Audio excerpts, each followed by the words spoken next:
Hello,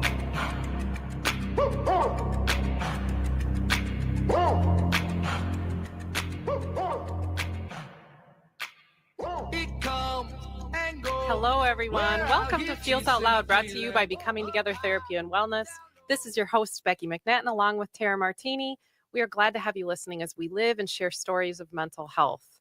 So a few weeks ago, we did a show about self-criticality, and we highlighted that which is hard to believe, that about 80% of our thoughts are negative. 80%. Yeah.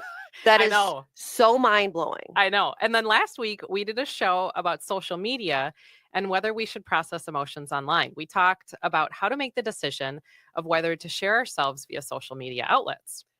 So as a few years ago, about 2/3 of American adults say social media has a mostly negative impact on the way things are in our country today.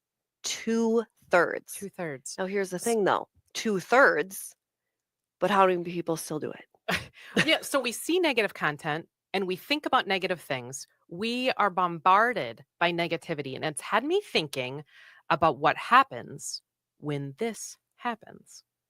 Right now, so many of us are sitting with helplessness and maybe even hopelessness about our world. If you are, I'm right there with you, everyone. Yes.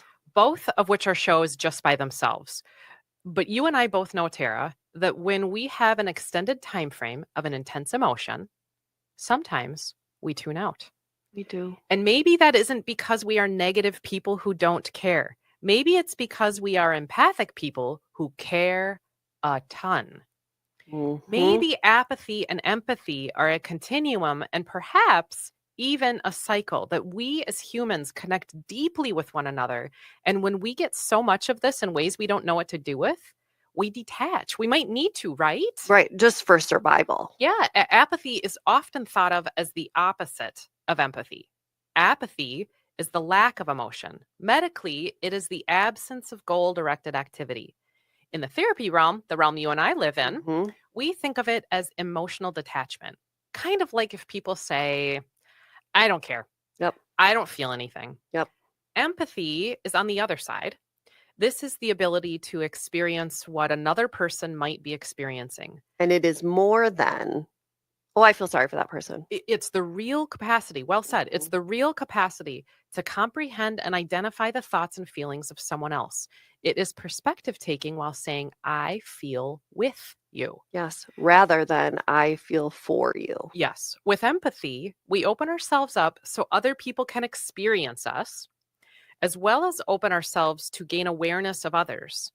But right now, we are all together in a time where many of us feel powerless, helpless, and unable to influence outcomes around us. We feel collectively stuck. What do you think about this, Tara? Everything you just said, I think, rings true and to the core of so many of our listeners. Yeah. Like the soul of our soul. And because we're looking at the soul of our country or our whatever it is, and of our world, and feeling so negative and overwhelmed, right? Not just feeling worried. And so it's that piece of, well, what do we do with that, right? And for those of us that have a large amount of empathy for others, known as empaths, it is exhausting. Right? And overwhelming. Where sometimes I think, oh, if I just didn't care, right? I could just ignore everything. Yeah. But it's that piece of we can't. We're not physically able to do that. But sometimes we find ourselves, in order to survive, like you said, to reiterate the point that sometimes we have to detach a little bit in order to survive. Otherwise, it is too overwhelming. And to share with our audience, that's okay. Yep. It is okay. And that it's part of the intertwining of apathy and empathy. It absolutely is. Oh, yeah. Well, I love this discussion. I can tell it's going to go lots of places. Right now, we are going to take a short commercial break, but stay tuned for more on empathy and how to assess apathy in your life. Thank you for listening to Feels Out Loud. You gotta find your people, then you'll find yourself.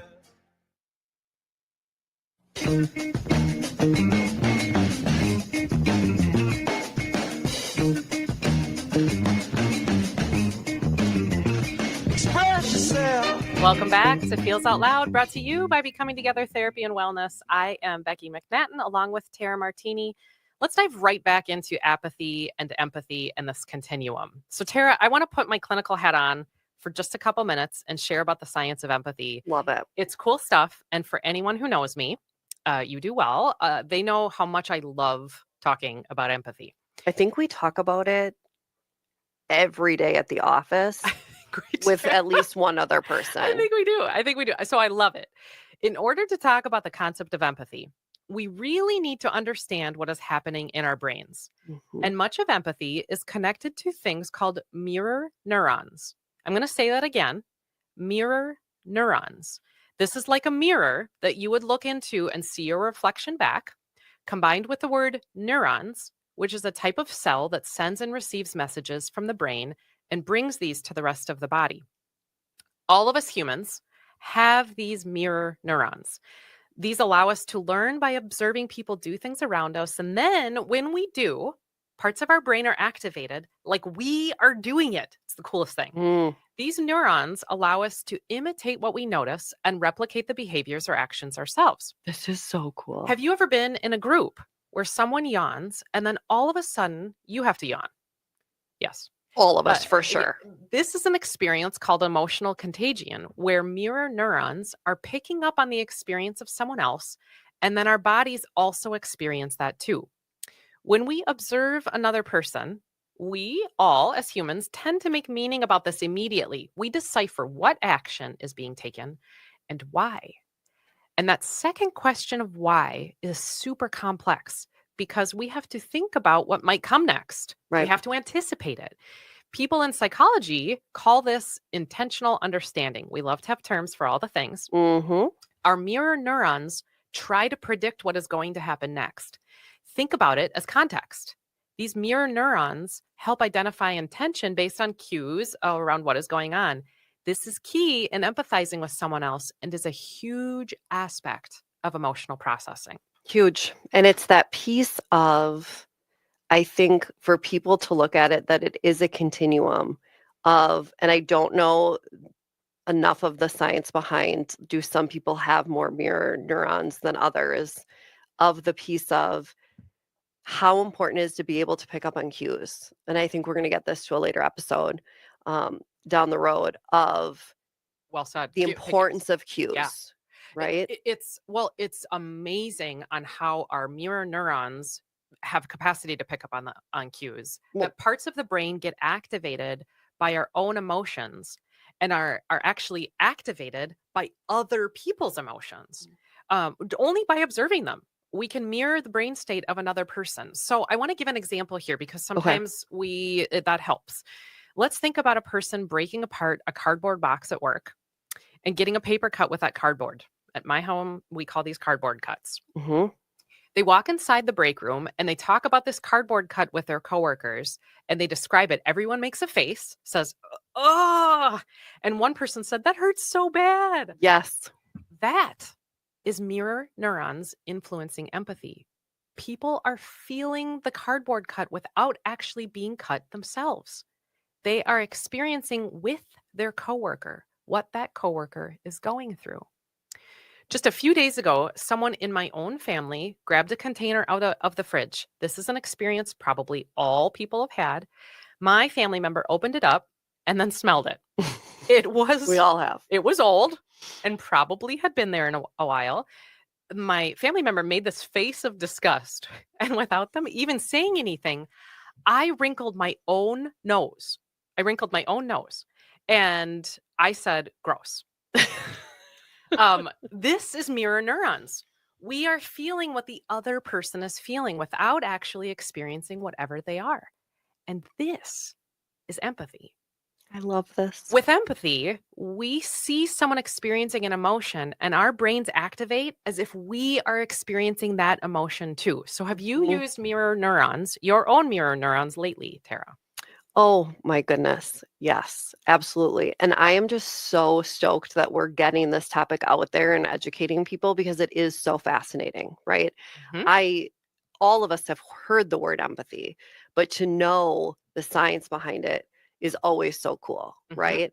I, as a teacher, would always say to my students, there's one lesson in particular, we talk about the 5 senses. And I'd be like, today we're going to learn the science behind the importance of 5 senses. Yeah. And it was this idea of, well, rather than just throw this obscure topic, it's not us just saying it's important. It literally is science. And this is a great example of yes, this. and we don't necessarily ask our mirror neurons to do this stuff. Right. They just do. Well, yeah. All the time. So it's the idea of when you say, have you been using your mirror neurons lately? So I had a small procedure done where I have stitches on my eyelid, and my daughter, right after the experience, it was as though she was experiencing the same thing. Like when she saw the stitches, she kind of touched her eye and was like, oh. Well said. And every time I'd have to be like, can you help me with the cream or grab my ice pack? It was as though she was experiencing it before. And she wasn't just observing. She was doing more than observing. Yes. She was feeling it. Yep. And that is a true example of the mirror neurons working every single day. Yeah. And some of us might be tuning into the emotions of others more often or more deeply. Mm-hmm. And we get messages of emotions throughout every single day, which is a lot, especially if you're tuning into them. Right. Deeply. And it can be overwhelming. Particularly right now, it seems like there is pain, stress, distress everywhere. And one possible outcome of too much exposure to emotion without caring for ourselves is getting desensitized. Mm-hmm. Tara, what do you notice about yourself if your empathy bucket is getting full? It's funny you should say that, because I was talking with my own therapist this morning about this, and she said, "Ugh, you're such an empath." And I said, "Ugh, it's so exhausting." Because the more my empathy bucket gets full, the more exhausted I become, because my energy is not just staying within me, it's being dispersed to other people and their issues. Mm-hmm. And it's just that idea of, am I able to create boundaries, right? I said to a teacher recently who I was working with about her classroom of students, and she said, I just feel, because she's such a high degree of empathy, she says, I feel I'm failing my students every single day. And she's just drained. And I said, honey, you saying that, 1, means you are a fabulous teacher. Yeah. 2, you provide your students consistency and love and support every single day. And you have done that for 8 hours every day.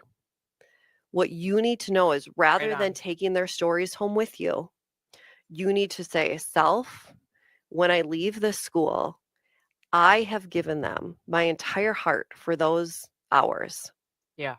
And that is more than some of them receive when they go home. Maybe they do get a dose of that when they come home, but the key is that love and support you've given them for 8 hours will sustain them till the next time you see them. Till the next day. Yeah. And you mentioned it is exhausting when our empathy bucket gets full. It is exhausting. It is actual fatigue. Yes. There is a term for that. It's called empathy fatigue. Mm-hmm. But we notice, you sort of share that you notice your whole body feels tired. Dr. Kristen Neff shares a quote that I want to process with you, Tara. The quote is, feeling and absorbing the stress, fear, and sadness of everything around us, we can start to feel overwhelmed. Our own stress response may be chronically activated by feelings of empathic distress. It may feel as if we're soaking in suffering. And you mentioned in that interaction with a teacher may be soaking in suffering. 100%. But what does this quote make you think about? It makes me think of every person who this rings true, that there are some of us that can't help but do it, and we're not doing it intentionally, right? I am not intentionally saying I am soaking in the suffering of our world today, or of my students or my clients. It's just something that happens, right? Mm-hmm. And it is that idea of, it is very easy for people like us to get overwhelmed because we're looking at the big picture, but it's reminding ourselves that our life is not just about being drained and sitting in the suffering with others. We Mhm. also have to have a certain amount of self-care and self-awareness to protect ourselves. Mhm. Well, and right now it feels like we're soaking in suffering. I think we are. There is whether or not you define yourself as an empath, Mhm. we are exposed constantly to the deep emotions of other people and recognizing true impact that we feel a sense of Mhm. powerlessness or helplessness to affect any outcome or change. And so in that soaking and suffering, or that constant exposure to, as Dr. Neff says, chronically activated by feelings of empathic distress, that's what's created, is empathic Mhm. distress. We feel with the person. We aren't having that necessarily having that experience, but we are having the feels like we're having the experience. And there is an enormous impact on us about that. It's huge. Think about the impact physically, what that does to us. Think of the impact of our mental health. I drive my daughter to school. She goes to a rather large high school, and there's a very busy road. And so sad that a couple months ago, there was an accident where a teenager lost his life at this intersection. Most people, including my daughter, the day that it happened, and as we watched the street light come back up being repaired, it was like, oh, that's so sad, right? Mhm. For me, it was profound. I cried when I saw the spot. Mhm. I felt so deeply for the parents of that child, Mhm. and it stuck with me. Yeah. I still think of that every day I pass that intersection, Wow. and this happened months ago. And it's that idea of that impacted my energy level, my mental health, my physical health, Mhm. right? Yep. Because then you can go down a path of like all the other people you feel sorry for Yep. and the suffering, Yep. right? That's The taken suffering. place. Yep. And it's that piece of really being mindful of what impact is this having on my mental and my physical health. Mhm. And then what does that look like, right? The idea of being, people say, becoming less empathetic. Mhm. It's not saying we are becoming less empathetic. It's saying I'm taking a step back and going, I still acknowledge the suffering, but for me, I need to protect my heart a little bit. But how do you do that? Yeah. Right? Yeah. Well, it's causing me to wonder about, to the person who is listening, uh, who thinks they might be becoming less empathic, how to even notice that. Right. Because when we describe things like empathy fatigue, you mentioned feeling tired, but sometimes we don't even know what's happening No. until way after it's happened. Mhm. So thinking through some of the either physical changes, the emotional changes, maybe existential changes, in recognizing that we're becoming less empathic. You and I work in a field that we have supervision, we have Mhm. consultation, we have coworkers that maybe are attuned into noticing this, but it is not lost on me that a lot of the world does not have this. Oh, for And sure. so there aren't people who are necessarily going to come up to you if you're listening and say, I wonder if your empathy bucket is full, Right. which we do at work. But Yes. It's our work is rooted in empathy. we work in a very interesting bubble. And so to the person who is listening, who's saying, I wonder if I'm noticing myself becoming less empathic, that I might be experiencing empathy fatigue. This Right. is becoming a Burnout. lot. I'm soaking in suffering. Mhm. I would say you might be thinking about burnout, whatever that is defined for as that person. They might be thinking about withdrawal Mm. from their people, from their moments, from their life. When I say withdrawal, I mean like the things that maybe you even previously were doing. You're like, I don't feel like. Mm. I just don't feel Mhm. like it. And how many people can relate to that? And that sense of almost indifference. If Mhm. you're a person who doesn't typically feel indifferent, but all of a sudden you notice that you are, and when I say indifference, I'm saying things like, I don't really care. I don't have a thought about that. When normally you would have been very impacted and had a thought or a feeling about it. Yeah. And for me, when I notice that I'm becoming less empathic, I go usually to the opposite side of the spectrum. I get real angry. I'm very irritable. She does, folks. She does. Yes, I do. And I realize that my threshold of patience, of tolerance for things, I am real quick to anger. And I've noticed that a lot about myself recently.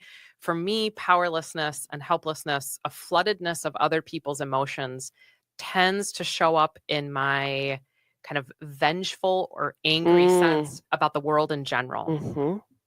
But we're talking about kind of two polarities, because that could be, a high, intense, angry emotion, maybe even irritated on the lower side, but rage-filled. To the other side, where it's a real decrease in emotional expression, maybe instead of feeling a lot. If you're a person who feels a lot, you don't feel at all. Right. Which you literally went from having a significant amount of empathy. Now you've gone down that continuum, and it's almost that you've gotten to the point of apathy. Yes, which you bring up a transition to this, how to assess apathy.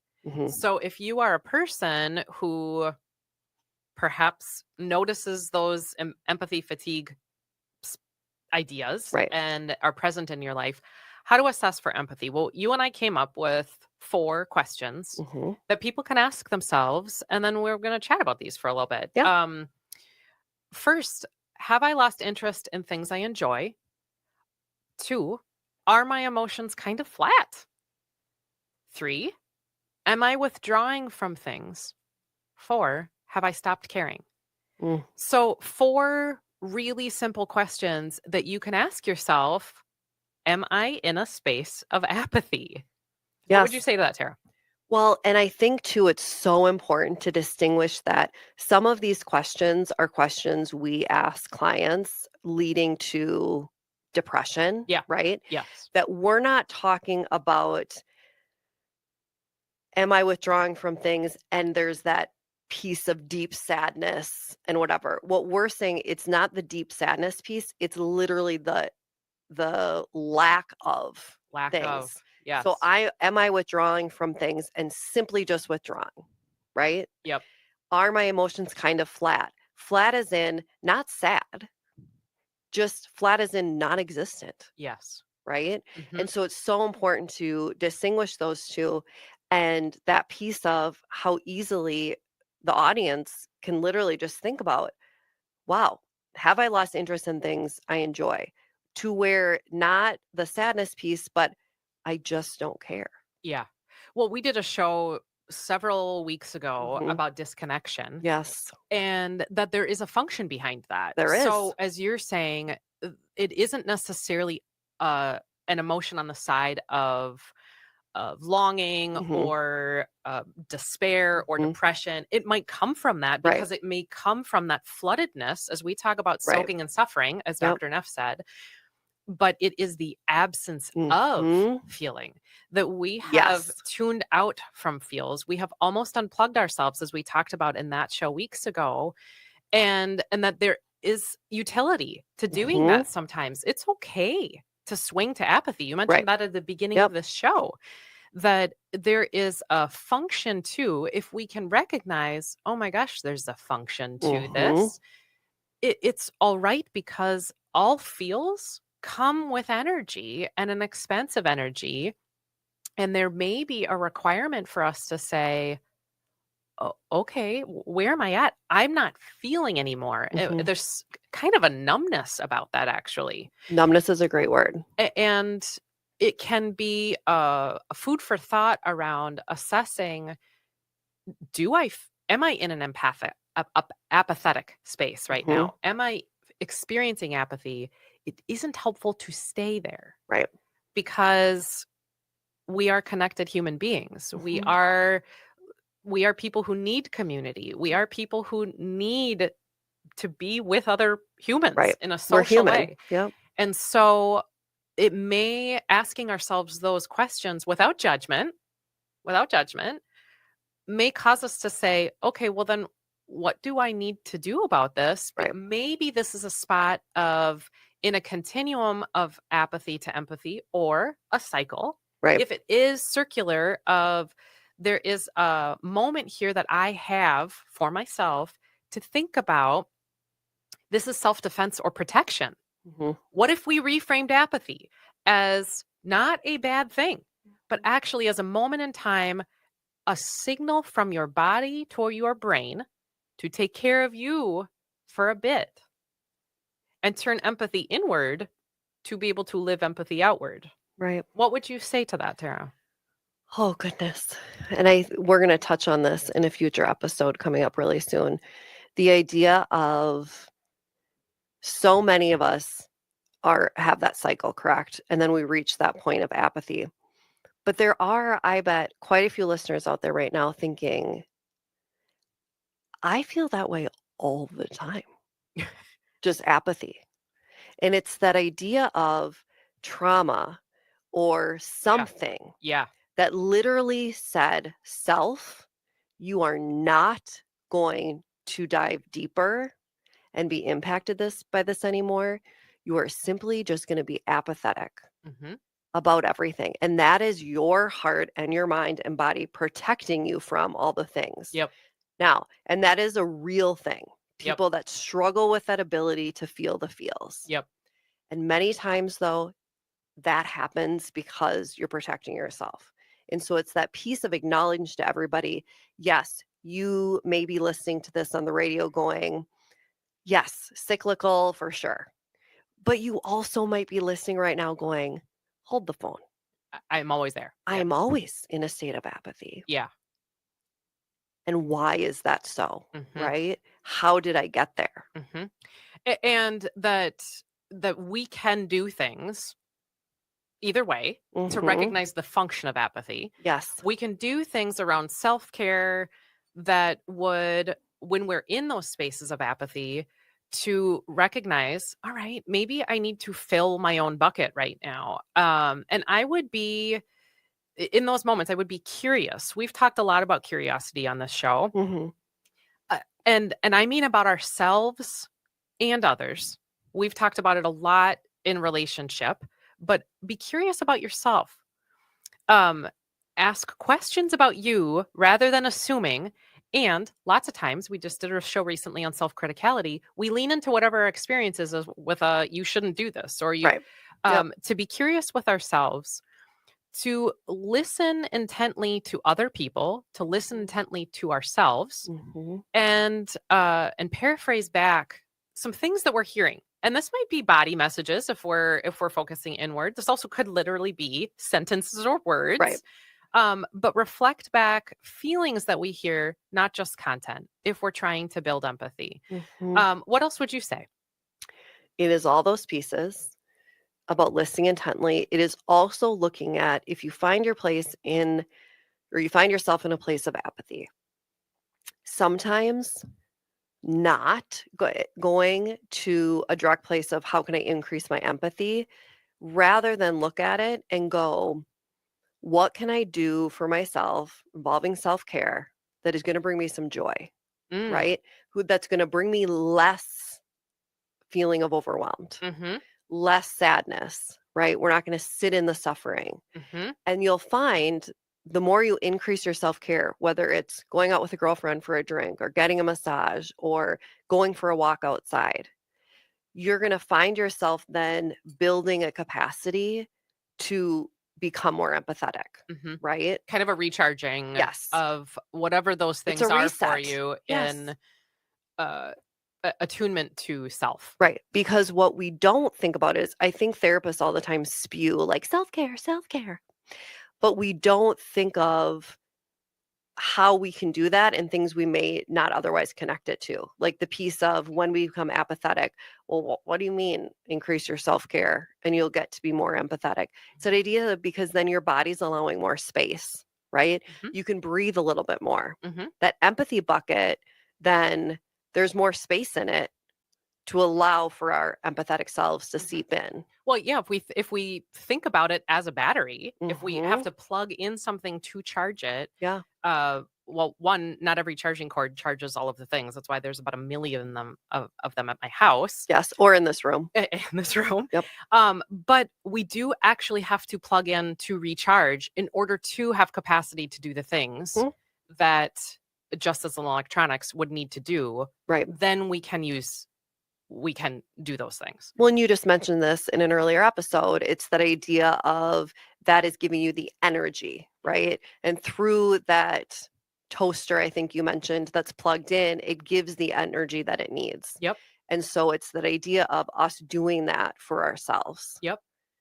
Well, and at any time that I've struggled with apathy, making my world bigger has always been helpful for me in a stepping outside of my comfort zone. Sometimes it's new experiences that cause me to take a new perspective. Sometimes it's just that allows me to change the channel for myself. I'm thinking about something, as you mentioned, taking us out of the soaking and suffering for me, rather than a dive deep to explore that thing, right? Asking myself, what else? Yes. And expand my world a little bit. Go try something new. Go for a walk in a new spot. Go stand outside and in the cold for 5 minutes. All sorts of things that cause us to step outside of ourselves that would automatically create a brand new perspective. I love that. I love that so much. And that it's that idea of we don't always have to dig deeper to solve something. Sometimes we just have to move that energy elsewhere. And it can have just as great of an impact. And those strategies, when we focus them inward, they are also things that allow us, if we were looking to build empathy, do allow us to put those external in paying attention to nonverbal cues. Well, if we do that with ourselves, we have better ability to do that with other people. Right. If we're willing to be curious with ourselves, we have better ability to be curious with other people. I would be silly if I didn't acknowledge in this episode that based on what is going on in our world right now, that there is utility in apathy. Thank you for bringing that up. And I feel very strongly, if you are listening and you are thinking, well, it isn't my job to not be apathetic, or I'm mad that I'm even apathetic. I am because things are so bad right now, that the world and power systems in our world want us to stay apathetic. And I need everybody who's listening to think about the function of being able to do that and of why that's important. If we stop caring, we stop caring. We separate, we distance, we isolate, we tune out, we turn off. All of the things that you and I mentioned at the beginning of this episode around apathy and how to assess for apathy, that happens when we get flooded by feels. We do. Well, it's that sense of being overwhelmed. Yes. What do you do when you're overwhelmed? One of the things you can do is become apathetic. Yep. I just don't care then. And power systems need this because the collective isn't the collective then. Right. When we are alone, because we are too overwhelmed, we are not connected. And I get it, but I'm going to challenge everyone listening today to think about how systems of power might just want this to be the outcome, and they might need this to be the outcome. Apathy is not empowered. Empathy is. It is, and it's what will make things better. Empathy is curiosity about others, it's participatory, it's perspective taking, and as we said earlier, it's a desire to know and understand intention. Do not hand your power over through disengagement. People do not hand your power over through disengagement. And I struggle with this every day. I struggle with this every single day because... And our clients struggle with this. Yes, right? Because I found myself so angry As I said, when I get apathetic, I get angry. Yeah. And sometimes when I get angry, I get vicious. I tend to get very vengeful. But that is what power systems want me to feel right now. It is what they want me to feel, and it's how they're fed and how they can continue to exist, because we hand power over through our own isolation and our own lack of engagement. We do. And on that note, someone recently said to me in the office, they said, I think we had all made the statement, we're very overwhelmed, like with all the things we're seeing on social media and with the president and the government. And someone stated, but this is what they want. They want us to be overwhelmed, right? Because if we're overwhelmed, we don't know where to go, right? We start drowning, and they want that. And as I thought about it, is what they want is for us to become apathetic, right? I'm so overwhelmed, I'm just not going to feel. Yes. I'm so overwhelmed, I'm not going to fight for any cause because I don't even know what cause to fight for because there's so many. Yep. That is the opposite of what we should be doing. Yep. It is saying to our audience and to one another and our clients and everyone is, please continue to be empathetic human beings, right? Because apathy keeps the issues going. Yep. Empathy creates solutions. And if you find yourself in a space of apathy, as we said, be kind to you. Yes. Care for yourself so you can care for and with others. Right. Don't judge the apathy. And if you notice other people who are apathetic, perhaps they're flooded with empathy. Perhaps they're soaking in the suffering. Right. So we can lean into that with kindness, that their apathy may be the functioning utility of something much deeper or much bigger. So don't judge that you're feeling apathetic, but also say to yourselves, if there's something I can do right now, it is to hold my own helplessness. It is to hold my own helplessness. It's to respond to that so I can have energy and recharge the to power do the thing. to do it. Yes, the power to do it. And it is, we are blessed, the two of us, we do have the capacity to sit and say those things to ourselves and then turn it into action, right? And so, but it's also our obligation for those people that don't have a voice or don't have the strength to do it. Well, then let's do all the things. Let's do the things to give people the voices. One of the things I said when I was on Twin Cities Pride Amplified, the radio station, I said, here's what I'm going to do, because we did an episode around the inauguration. And I said, my response is, I am matching all that hate with love. The more you hate, the more I'm going to love. Yeah. And that is what I'm going to keep doing. Yep. Right? Because what we don't want is an apathetic world. Yep. And if we can recognize, oh, that's exactly what somebody else wants me to do, then use that. Yes, when your stubborn little self, you dig those heels in and you use it. Yes. You want me to be apathetic? Honey bunny, that's not going to happen. Yes, I'm going to do the opposite. And if we say it's a continuum or a cycle, know that in here, how to resource yourself to stay in that empathy space. Find your people and community, stay connected, because that is the way to sustain the energy.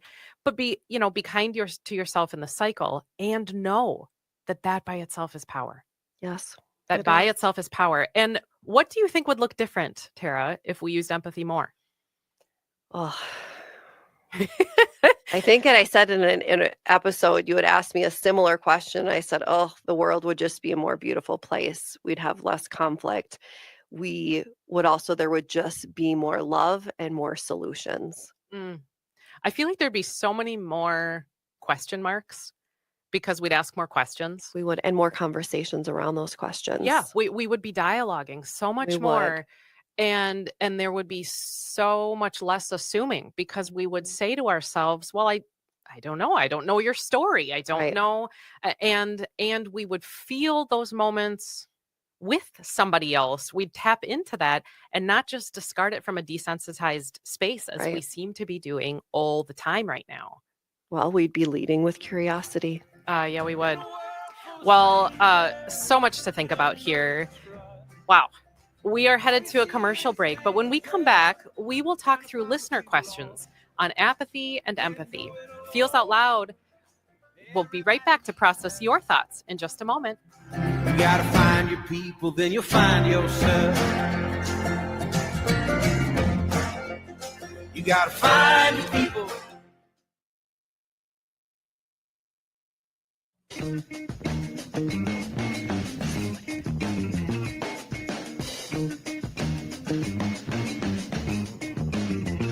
We are back again with Feels Out Loud, and this part of the show is where we talk through questions from you, our listeners. If you have a question related to mental wellness, sharing feelings, or our topics for each week that you would like us to process through, please visit our website at becomingtogethermn.com and find the Feels Out Loud page to submit a question directly. Or you can always email us at contact@becomingtogethermn.com. We really, truly want to hear from you and want to know what you are wondering about. Big thank you to our listeners who have sent in questions about apathy and empathy for this week. And our first question is a little bit more of a disclosure statement and then an ask. This listener says, there's so much anger right now. Well said, listener.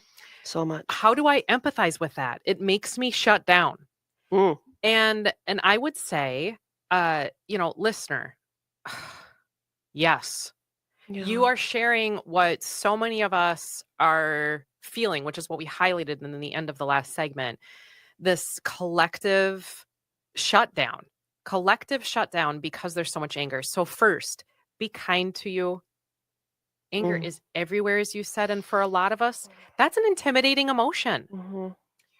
People are set off about all sorts of things. And I kind of wonder, I have a little growing hypothesis that we just want to be mad to not acknowledge something else that's going on. Right. Well, it's that piece that anger is a secondary emotion. Yes. Right. It is what is lying underneath the anger. Yes. That is the most important. But it's so easy to simply just say, I am angry. Yeah. So to people in your life, because I'm just kind of writing in my head that this listener has angry people in their world. Right. For you to sit with, perhaps this isn't about you. Their anger is about their own helplessness. Think about anger as the secondary emotion or masking something else. Their anger is their own helplessness. Perhaps it's also about their own apathy. As I mentioned, I'm an angry apathy. Sure. I'm an angry apathy. Empathy isn't about giving a pass to allow angry statements or mean things to be said to you. It isn't giving a pass. It isn't saying, well, you just get to do whatever you want. Right. It's about recognizing that you don't know their story. You don't know their story. So if the angry people around you are your people, ask them about it. Yes. Ask them about the emotion. Ask them about their experience. Tell yourself, I'm going to stay regulated in this moment. You're real angry, but you're my person and I don't know your story. So I'm going to ask you a question about it. And if you find yourself getting angry, seek to process what the emotion is under the anger. I was just talking to somebody else about their own sense of, I just want to protect you from hurt. And you're feeling hurt, so now I'm feeling angry. And you're not actually mad at them, but it might come across as mad at them. Yep. You're just feeling protective of the other person's pain. So is it your own hurt or your own helplessness that's underneath your own anger? What would you say, Tara? Well, and it's that piece of when you say, and it was such a strong statement of, you don't know their story. Yes. So many people, when it is your people, right? Your people who have been your source of support, who have known you inside and out in every chapter of your story, when they are angry, how often, because we feel we know everything about them, how many times when they're angry do we actually stop and pause and say, what is their story or what is that first emotion? Yep. Because we just assume, well, we're not going to learn anything new. Exactly. And oh my gosh, if we just paused and went, I don't care. Like, you've been married for a really long time. You know your husband well. But if you assumed every time you went into a disagreement or whatever it was, if you went into it, I'm not going to learn anything new about him. Yep. you'll never make progress. Story is always being written. It always We'll end is. there. You know, story's always being written. And we are at the end of our show for today. Thank you for listening this morning. Join us next week as we talk through more emotional topics. And in the week ahead, be kind to yourself. Remember that a connection fosters wellness, and your voice is one the world around you needs to hear. Please share yourselves, friends. Some will, some won't. I wanna feel just